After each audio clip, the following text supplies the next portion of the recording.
Every beginner thinks the best time to buy options is when a stock crashes. It looks cheap. It feels like a deal. But here's the truth. That's usually the most expensive time to buy options. And if you don't understand this, you can be right on the stock and still lose money. Today, I'm going to show you exactly when options are actually cheapest and how to use this to improve your leaps entries. 1. The biggest mistake. Most traders focus only on price.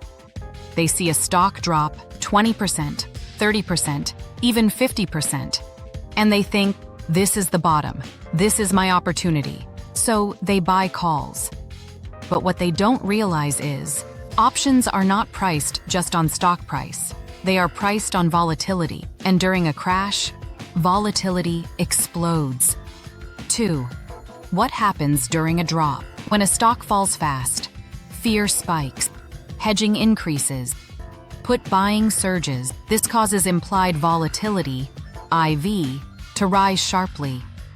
And when IV rises, option premiums become expensive, so even though the stock is cheap, the option is not cheap. 3. The whipsaw trap. Then the stock starts moving sideways, up, down, up, down. This is what we call whipsaw price action. And here's the trap. Most traders think this is the perfect entry. But in reality, volatility is still elevated. Market is still uncertain. Premiums remain inflated. Options are still not cheap. 4.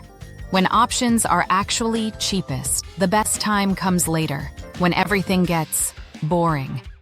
When price stops making new lows, moves slowly, volume dries up. This is when implied volatility starts dropping. This is called IV crush, and this is when options become cheaper, more stable, higher probability. 5. The 4 phases. Very important. Every setup follows this cycle. 1. Crash. Options expensive. 2. Whipsaw. Still expensive. 3. Base. Options cheapest. 4. Breakout. Options expand again. If you understand this, you will stop guessing and start timing. 6. Leaps. Strategy. For leaps traders, this is everything. You are not trying to catch the exact bottom. You are trying to enter when risk is lower, volatility is compressed, structure is forming. That's where asymmetric returns come from. 7. The mindset shift. Let me give you a simple rule. If the chart feels scary, too early, exciting, too late, boring, perfect. Most people lose money not because they're wrong, but because they enter at the wrong time. If you master this one concept, you'll instantly separate yourself from 90% of traders. And more importantly, you'll start entering trades with confidence instead of emotion. Thank you for watching, and see you in the next video.